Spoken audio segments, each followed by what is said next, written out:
Good morning. This is Dylan Jovine with Behind the Markets. Happy Thursday. Today's Thursday, June 12th. Today I want to talk about Tesla. What else? It's almost like we've got to talk about Elon Musk or Tesla once a week these days, at least, which is new for me. I admire Elon Musk. He's one of my faves. He's like a real-life Tony Stark, Iron Man, for those of you who have young kids or really dig Marvel movies like I do. Anyway, so Elon Musk is going back to Tesla full-time. And he's doing the robotaxis and he's doing all the things. I'm not an owner of Tesla. I admire him greatly. He's one of the smartest human beings on the planet, obviously, and really aggressive go-getter, which is fabulous.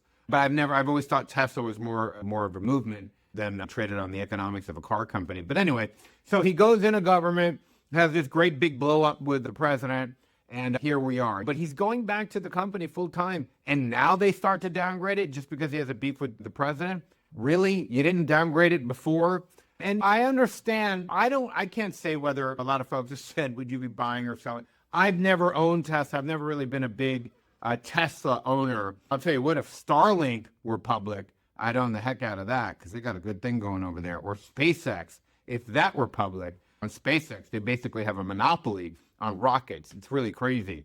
But Starlink, you could play Starlink indirectly in a couple of ways that we've talked about in a special report that we have. Anyway, so from Elon's perspective, you got to feel poor. You got to feel a little sorry for Elon. Here's a guy who goes out there and knows we have a debt crisis. We are going broke. Basically says as much. And comes out there and says, look, he's a true believer type. Let's face it, this is a true believer type. That's the way he is. So he recruits all his friends. We're going to save America. We're going to save America from default, from a budget crisis. This is his perspective. He recruits all his friends, puts all his credibility on his life, watches his car company blow up, says in an effort to save this country from bankruptcy, you can cut EV subsidies. Go ahead and cut them. Cut them. Fine. We'll all deal with it. We'll all make sacrifices. We will all do that. And watches Tesla sales get crushed on this. And again, if I were in his shoes, I would think that's okay.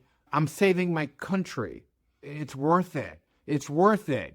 And then all of a sudden, fast forward to now, the bill that passes the House cuts only his credits and pork and leaves every one of them else the same. Cars, steel, oil and gas, leaves all the pork in there but his. You gotta feel for him a little bit. Wow, he was the patsy, basically. He's the only guy who's gonna make a sacrifice. He put all this reputational risk on this. It's kind of a thing. Torches his company basically with the idea that they would pass a budget that was more responsible, and then understands how politics really works. You get a good lesson in how politics is. And look, we know that we have a debt issue. We know that we have trouble in this country, that we have a coming crisis. As a matter of fact, Elon posted something about this on Twitter, and he used the very same chart that we use in our special report, Midnight America, that we put out last year. The very same chart. We're looking at the same numbers.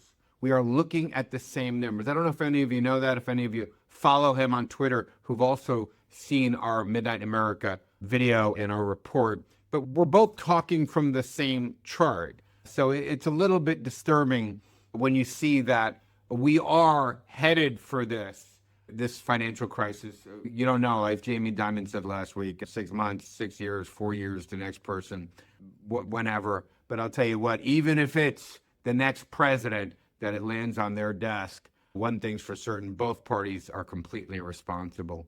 There's no doubt about that. Anyway, so about Tesla, I think it's good to have him, generally speaking, back at the company. I know that a big chunk of Tesla's profits come from credits, so those are going to be gone, apparently. What he's going to have to do is he's going to have to figure out a way to make these cheaper and make money by making them cheaper. And if there's anybody on the planet who could do that, I know it's him. He's just relentless. He doesn't give up. And in terms of the robotaxi angle, what do I think about that? I think those are the future, obviously, robocars, robotics in all areas. As it relates to him, the person that was really driving this just resigned from the company this week. But you don't know if he was pushed out or what now that Elon's back. Elon might have come back and realized this guy he had there is the wrong guy for him up close and personal. So we'll see how that all plays out. Anyway, that's all I have. Have a wonderful day.